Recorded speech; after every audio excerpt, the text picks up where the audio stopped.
Bonjour à tous, et merci d'être présents pour cette troisième vidéo de Noctran Univers. Aujourd'hui, nous allons parler des animaux du premier tome. Alors, la faune de Naya est très vaste et des centaines d'espèces peuplent ce monde. Le sujet est si large que cela serait bien trop long de parler de toute la faune ou même de détailler chaque espèce. J'ai longtemps hésité de comment je pouvais aborder ce large thème. Cette vidéo ne sera qu'un petit résumé des animaux que l'on trouve dans le premier tome de Noctran. Nous allons parler de 17 espèces, même celles brièvement évoquées. Pour les animaux les plus célèbres de la saga, des vidéos leur seront dédiées plus tard sur la chaîne. Merci à vous et bon visionnage.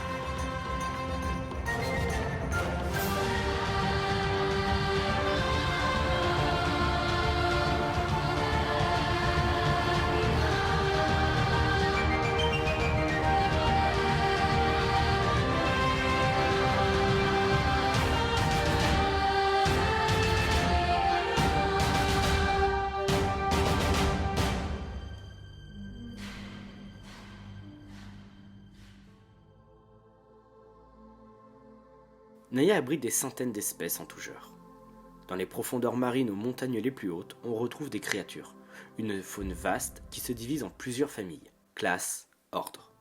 L'embranchement évolutif du monde animal a répondu aux mêmes lois naturelles que notre monde. L'on retrouve les vertébrés et les invertébrés, mais aussi les cartilagineux, une famille ayant développé un système osseux différent d'une autre. Si nous prenons les vertébrés, ils se classent en 5 familles, les velines, les noctiles, les nosphères, les nocdens et les poissons. Chaque famille possède des sous-familles pour classer la faune par race et espèce. Mais tout cela est une autre histoire. Aujourd'hui, nous allons nous concentrer sur cette région. C'est en partie ici que se déroule le premier tome de Noctran. L'on retrouve de petits lacs, des rivières, des montagnes rocheuses, des étendues plus arides et bien sûr une jungle épaisse. Pour commencer, nous allons parler d'une petite créature, l'Arcophas, mentionné dans le roman à un passage où Tarek et Tarok reviennent de la chasse avec ce petit gibier. L'Arcophas est un petit veline des montagnes rocheuses se nourrissant en grande partie d'animaux ou insectes. Son corps affiné lui permet de mieux se faufiler entre la roche. De plus, sa tête plate et allongée lui permet de l'enfouir dans des galeries ou renfoncements rocheux pour rattraper ses proies. Il peut, parfois, attendre plusieurs heures la tête dans un terrier pour attendre la sortie de son repas. Sa queue touffue lui permet, dans un premier temps, d'impressionner d'éventuels prédateurs qui pourraient le prendre en chasse quand celui-ci guette sa proie. La laissant droite lors de la chasse, cela lui sert aussi à capter les moindres vibrations se trouvant autour de lui. Sa couleur jaune reconnaissable varie du marron au blanc suivant les périodes. C'est une créature rapide, sans réel moyen de défense. Si jamais elle en venait à être attaquée, elle ondulerait sa queue et son cou pour impressionner son adversaire. L'apigon, également de la famille des velines, c'est-à-dire des animaux possédant des poils, comme pour nos mammifères. L'apigon est un petit herbivore se nourrissant de plantes basses. Il vit en petits groupes de 5 à 8 individus. La particularité de cet animal est sa mâchoire extensible qui lui sert à saisir des plantes plus courtes. Son large bec, imposant, lui permet de se protéger d'éventuels prédateurs, mais aussi lors de la saison des amours, les femelles frottent leurs cornes contre des troncs, provoquant un bruit atypique, résonnant dans tout le sous-bois, ce qui a pour but d'attirer les mâles.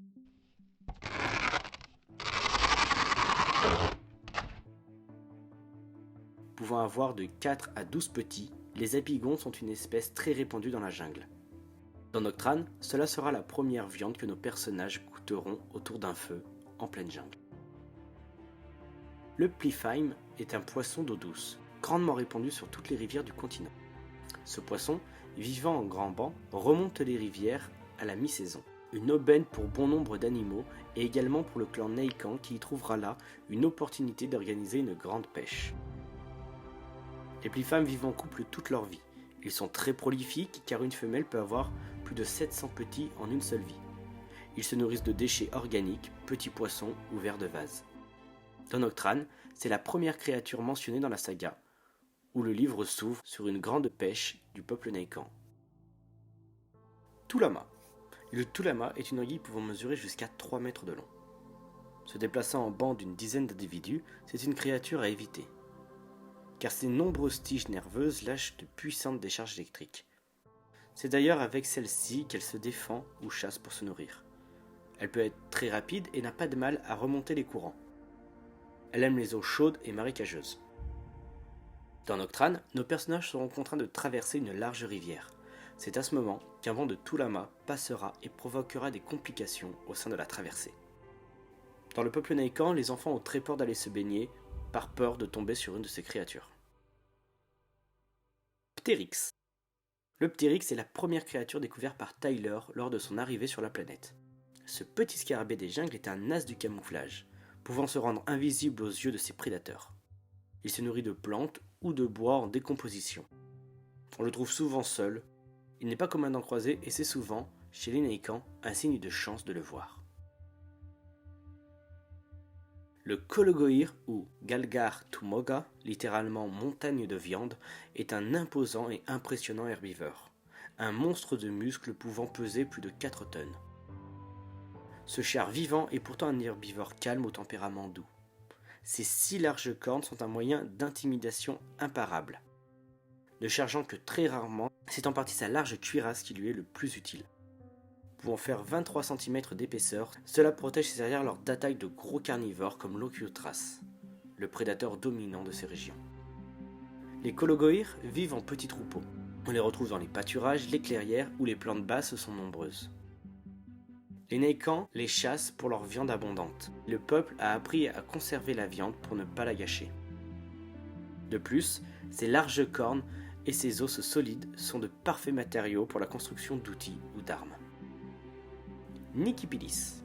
Ce petit animal aux allures de singe se trouve dans la dense végétation de la jungle. Perché au sommet des hauts arbres, il aime se délecter des fruits. Vivant en grands groupes de parfois 150 individus, ce nosphère a la particularité de posséder un pouce multidirectionnel, se pliant dans un sens et dans l'autre, lui offrant plus de prise. Sa longue queue préhensile peut lui permettre de mieux se maintenir aux branches. La grande particularité du Nikipilis est sa vue, une vision presque parfaite en pleine nuit, pouvant voir le sol forestier en détail pour y dénicher des insectes ou petits animaux. Leurs cris aigus animent régulièrement la jungle, ce qui est devenu une habitude pour les Naikan qui ne l'entendent même plus.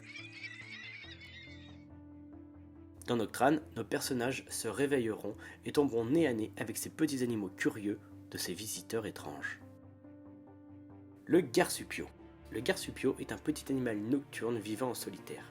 Il passe le plus clair de son temps à dormir dans un terrier. On le trouve autant dans les zones rocheuses que dans les jungles. Souvent chassé par les arcophas, il a développé une ouïe ultra sensible. Malgré tout, ne vous fiez pas à son œil vif et attachant.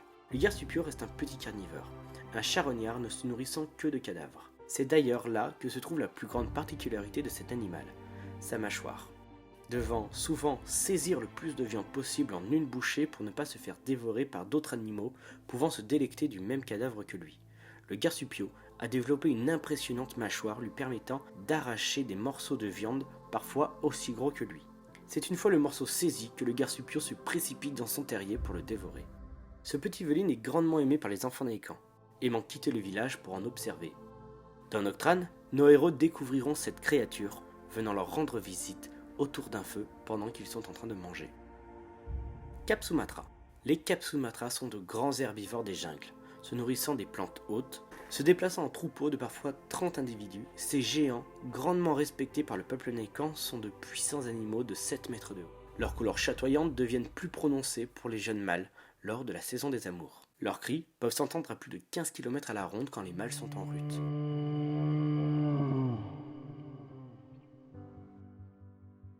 À l'arrière de leur cou, leur excroissance osseuse est un critère de force pour devenir la tête du troupeau, que cela soit pour les mâles ou les femelles. Nous retrouvons, dans Harwolg, son cousin éloigné, Likassur, un carnivore des forêts froides de Sotoral.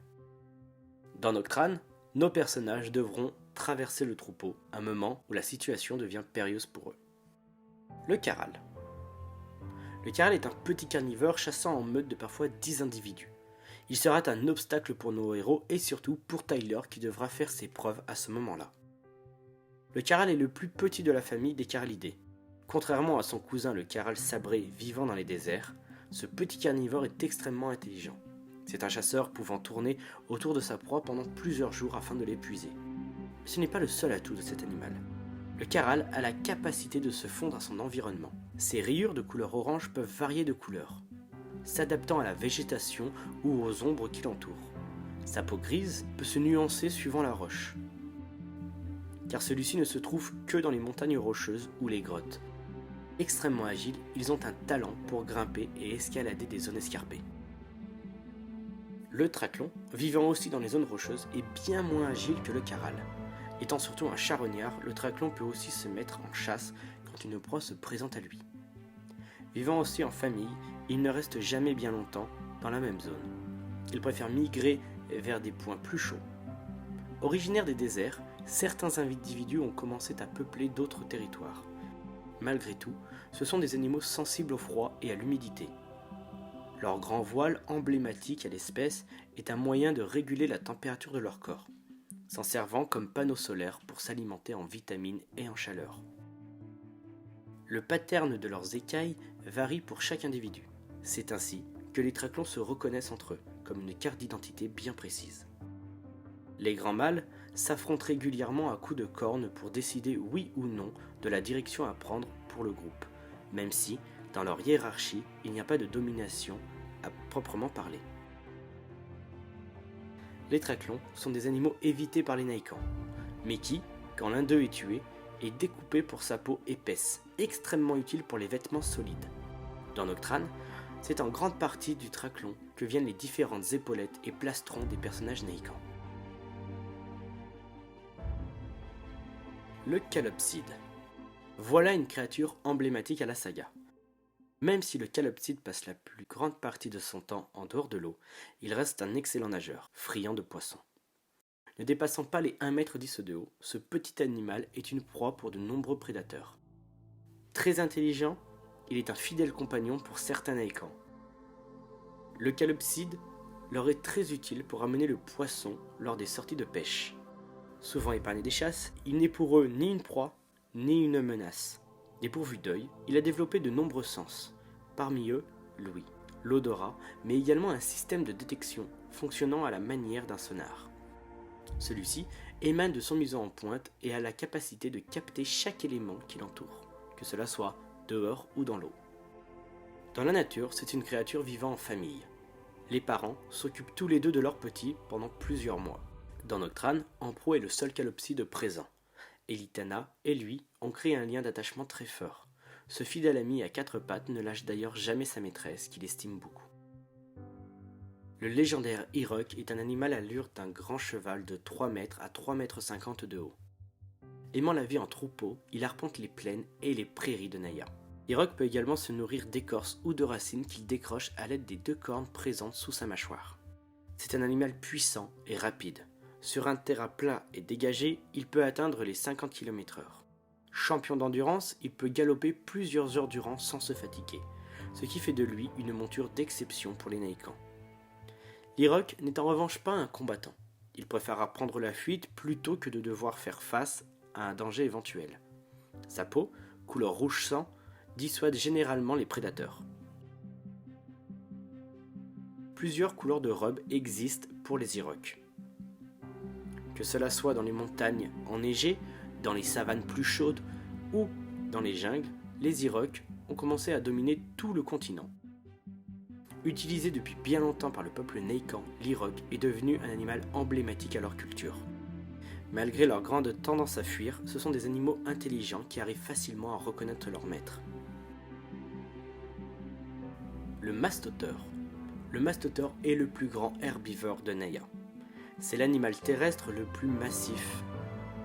Puissant et imposant, il peut atteindre plus de 20 mètres de haut pour presque 80 tonnes, faisant de lui un monstre titanesque dont la stature dépasse de loin celle de nos plus grands dinosaures. Les mastoteurs vivant en troupeaux de 15 à 40 individus. On ne trouve généralement qu'un, voire 2 troupeaux sur un rayon de 250 km, correspondant à l'étendue de leur territoire.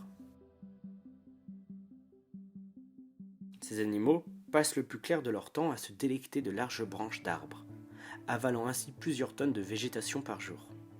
Cette créature a, en outre la capacité de ne boire que très peu d'eau.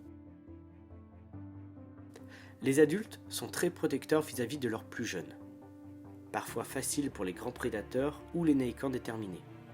Les mâles adultes, à la différence des femelles, possèdent des pics dorsaux se développant le long de leur bassin, qui leur permettent, entre autres, de se démarquer auprès des jeunes spécimens.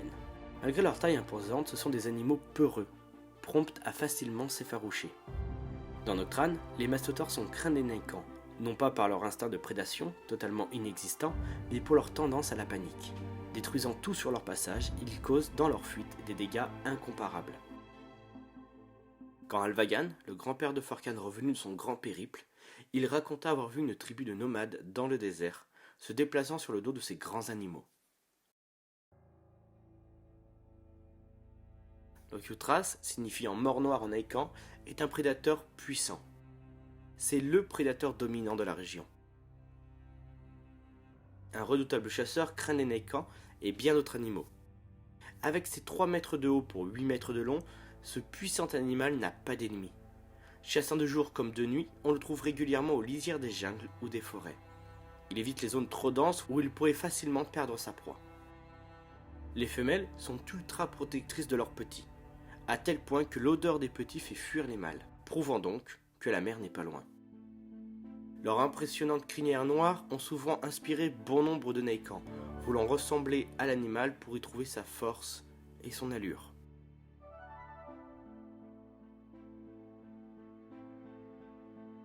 Malgré la peur qu'elle dégage, cela ne l'a pas empêché d'être domptée par un naïkan il y a de cela bien longtemps.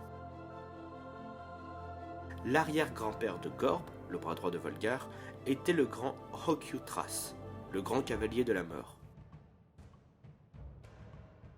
Il dompta l'animal et est devenu le chef le plus respecté des peuples nomades.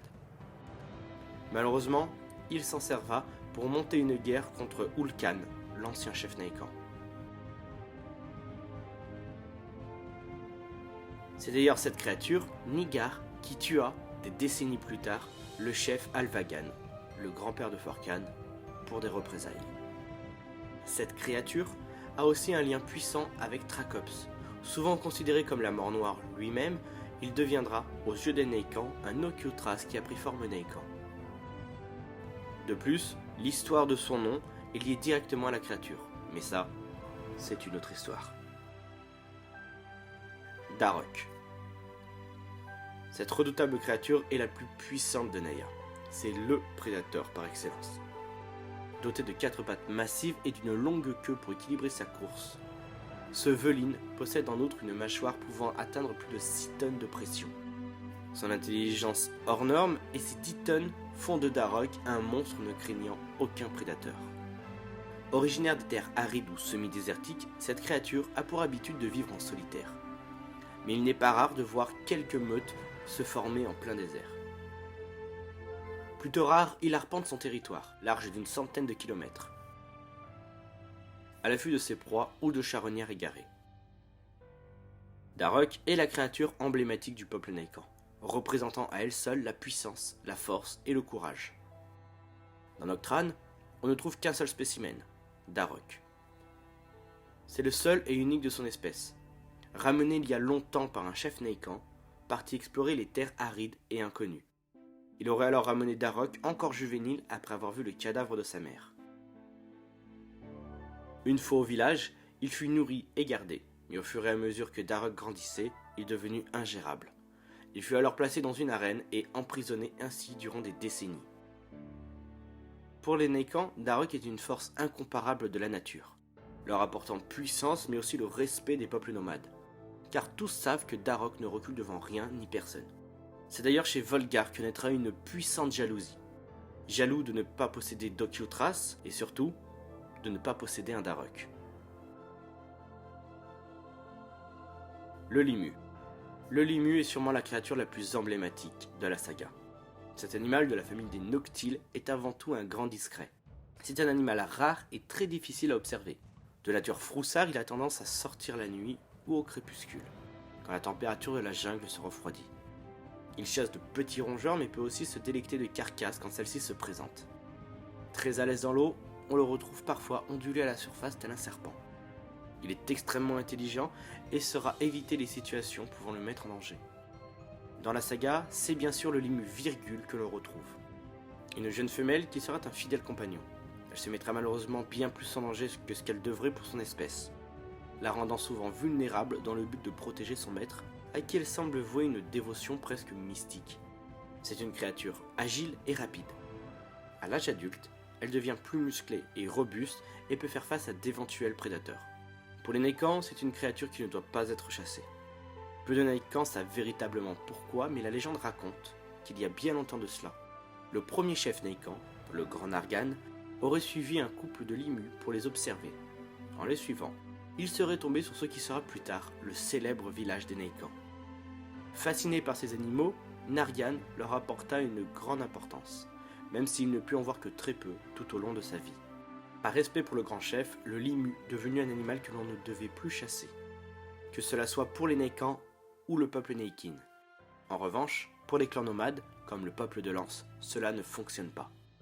C'est d'ailleurs celle-ci que vous pouvez apercevoir en arrière-plan dans mes vidéos. C'est une créature que j'apprécie tout particulièrement, d'où par son histoire de création et par tout ce qu'elle représente. Voilà, c'est ainsi que nous bouclons les animaux du tome 1. Bien sûr, sur le point de vue animal, il y a encore des tas de choses à raconter. Car ici, n'était question que des animaux issus de la planète. L'histoire recèle encore bien des secrets. La prochaine fois, nous ne nous attarderons pas spécialement sur les Naekans, mais sur tous les peuples qui peuvent habiter ce monde. Cette vidéo est la plus longue de ma chaîne. Réaliser toutes les illustrations me demande beaucoup de temps, car même si tous ces animaux sont déjà classés et dessinés dans des livres, je voulais ici les redessiner au coup du jour pour vous présenter de belles illustrations. J'espère que ce voyage à travers cette exoplanète vous plaît. N'hésitez pas en commentaire à me dire quelle créature est votre créature préférée et laquelle vous aimeriez voir dans les suites de Noctrane. Un très grand merci à vous. Si la vidéo vous a plu, je vous invite à liker. Étant donné que nous ne sommes pas beaucoup, je suis très reconnaissant pour chaque geste qui sera fait, que ce soit un like, un commentaire et bien sûr un abonnement. Merci à vous et à la prochaine fois.